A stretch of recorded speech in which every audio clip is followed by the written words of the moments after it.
කොහෙත්ම එයාලත් එක්ක උයන්න බෑ.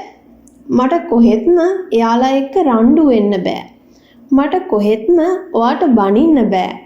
මට කොහෙත්ම ඔයා එක්ක සෙල්ලම් කරන්න බෑ. මට කොහෙත්ම බෙහෙත් බොන්න බෑ. ඉතින් කොහොමද අපි මෙන්න මේ කොහෙත්ම කියන අදහස් සහිත වාක්‍යයන් ඉංග්‍රීසි වලින් කියන්නේ? ඒ සඳහා ඔයාට අවශ්‍ය කරන පැටර්න් එක මේ වීඩියෝ එකෙන් කියා දෙන්න සූදානම්. Clear English YouTube channel එක අමතක නොකර subscribe කරන්න. උදාහරණ වාක්‍ය දිහා බලන්න. ඔයාට කොහෙත්ම බෑ එහෙ යන්න. ඔයාට කොහෙත්ම බෑ එහෙ යන්න. හොඳින් ඔයා මතක තියාගන්න. කොහෙත්ම කියන අදහස වෙනුවෙන් භාවිතා කරන්න පුළුවන් at all. at all. at all. එහෙනම් ඔයාට කොහෙත්ම බෑ එහෙ යන්න. ඔයාට කොහෙත්ම බෑ එහෙ යන්න. You can't go. ඔයාට බෑ යන්න. එහෙ you can't go there. කොහෙත්ම. එහෙනම් at all. ඔයාට කොහෙත්ම බෑ එහෙ යන්න. You can't go there at all. You can't go there at all. ඔබ අනිවාර්යෙන්ම වාක්‍ය නිර්මාණය කරගන්න ඉන්පසුව කොහෙත්ම කියන අදහස වෙනුවෙන් at all වාක්‍යයට add කරන්න. එහෙනම් ඔයාට කොහෙත්ම බෑ එහෙ යන්න. You can't go there at all. ඒ කියන නිසායි there use කරේ. Next one. මට කොහෙත්ම ඒ ගැන කියන්න බෑ. මට කොහෙත්ම ඒ ගැන කියන්න බෑ. මට ඒ ගැන කියන්න බෑ. කොහොමද අපි ඉංග්‍රීසි වලින් කියන්නේ? I can't tell about it. I can't tell about it. කොහෙත්ම කියන අදහස වෙනුවෙන් ඔන්න එහෙනම් එකතු කරන්න plus at all. මට කොහෙත්ම ඒ ගැන කියන්න බෑ. I can't tell about it at all. I can't tell about it at all. මට කොහෙත්ම ඒ ගැන කියන්න බෑ. තවත් වාක්‍යයක් බලමු. මට කොහෙත්ම ඔයාව තේරුම් ගන්න බෑ. මට කොහෙත්ම ඔයාව තේරුම් ගන්න බෑ. දැන් ඔයා මට ඔයාව තේරුම් ගන්න බෑ කියලා කියන්න දන්නවනේ. කොහොමද කියන්නේ? I can't understand you. I can't understand you. එහෙනම් කොහෙත්ම කියන අදහස වෙනුවෙන් at all use කරන්න.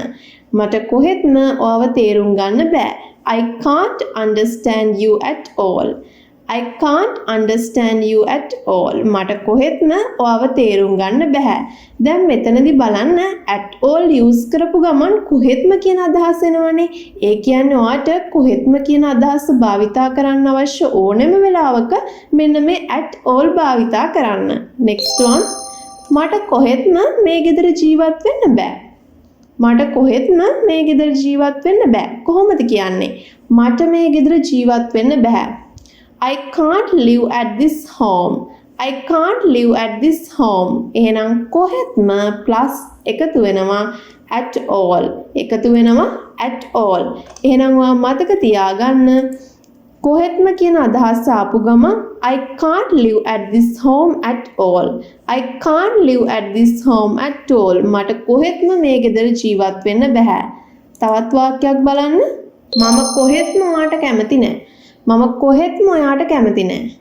I don't like you කොහෙත්ම at all. I don't like you at all. මම කොහෙත්ම ඔයාට කැමති නෑ. I don't like you at all. මම කොහෙත්ම ඔයාට කැමති නෑ. මම ඔයාට කැමති නෑ. I don't like you කොහෙත්ම. ඒ නිසා I don't like you at all. Next one.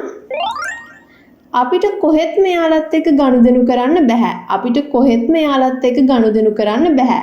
අපිට එයාලත් එක්ක ගනුදෙනු කරන්න බෑ කියලා කොහොමද කියන්නේ? We can't deal with them. We can't deal with them. කොහෙත්ම කියන අදහස් එද්දී at all එකතු කරන්න. එහෙනම් we can't deal with them at all. අපිට කොහෙත්ම එයාලත් එක්ක ගනුදෙනු කරන්න බෑ. We can't deal with them at all. අපිට කොහෙත්ම එයාලත් එක්ක ගනුදෙනු කරන්න බෑ. We can't deal with them at all. ගනුදෙනු කරනවාට deal. Next one. කොහෙත්ම මට අද මාකට් එකට යන්න බෑ. කොහෙත්ම මට අද මාකට් එකට යන්න බෑ. අද එදිලා තියෙන නිසා ඉස්සරහට ගන්නවා today I can't go to the market at all. Today I can't go to the market at all. කොහෙත්ම මට අද මාකට් එකට යන්න බෑ. කොහෙත්ම මට අද මාකට් එකට යන්න බෑ. Today I can't go to the market at all.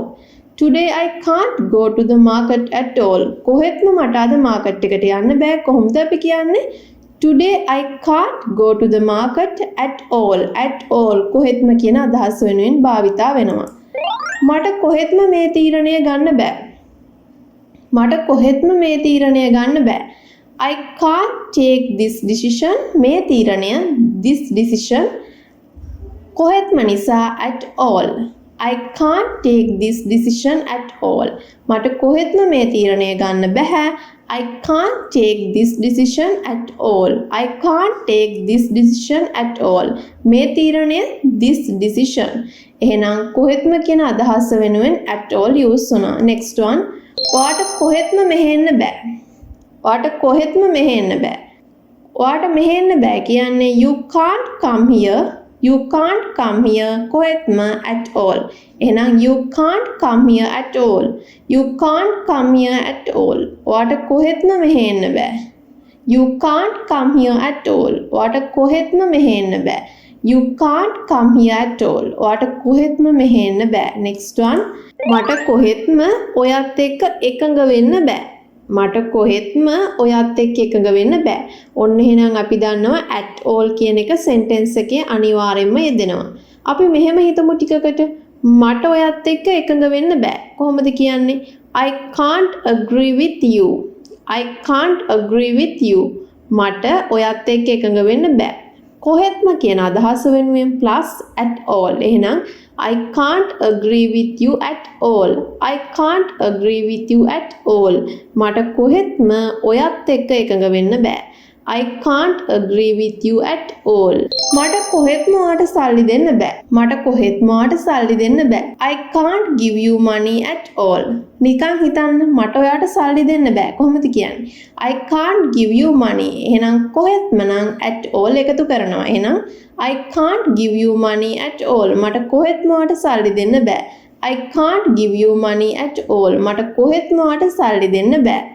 I can't give you money at all. Hey guys, අද වීඩියෝ එක මෙන්න මේ විදිහට end වෙනවා. වීඩියෝ එක summary එකක් විදිහට ගත්තොත් කියලා දුන්න ඔයාට කොහෙත්ම කියන අදහස වෙනුවෙන් භාවිතා කරන්නේ කුමක්ද කියන වගේ. ඉතින් උදාහරණ වාක්‍යයක් නැවත ගත්තොත් ඔයාට කොහෙත්ම බෑ එහෙ යන්න. You can't go there at all. එහෙනම් කොහෙත්ම කියන අදහස වෙනුවෙන් ඔබ භාවිතා කරන්න at all. at all. ඉතින් මම හිතනවා අද වීඩියෝ එක ඔයාලට ප්‍රයෝජනවත් වෙන්න ඇති කියලා. ඉතින් වීඩියෝ එක ප්‍රයෝජනවත් වුණා නම් ඉහළ තියෙන like button එක press කරලා වීඩියෝ එකට like එකක් දාන්න අමතක කරන්න එපා. ඉතින් ඔයා තවමත් videos නරඹන්නේ Clear English YouTube channel එක subscribe කරලා නෙවෙයි නම් මේ දැම්මම ඉහළින් දක්වන subscribe button එක click කරලා notification all දාගන්න. එහෙම වුණොත් තමයි වීඩියෝ එකක් upload කරපු සැනින් ඔයාගේ ළඟට ගෙන්න ගන්න පුළුවන් වෙන්නේ. FB page එකට සහ WhatsApp group එකට එකතු වෙලා නැත්නම් description box එකේ link attach කරලා තියෙනවා. ඒවටත් එකතු වෙන්න ඔයාගේ English knowledge එක improve කරගන්න පුළුවන්. ඉතින් මේ වගේම playlist කරලා තියෙන videos උත් නරඹන්න. මේ වීඩියෝ එක තවත් කෙනෙක්ට recommend කරන්න හිතෙනවා නම් share button එක press කරලා ඔයාගේ යාළුවෝ හැමෝටම මේ වීඩියෝ එක share කරන්න අමතක කරන්න එපා. එහෙනම් අපි තවත් දවසකින් හම්බ වෙමු. Thank you so much.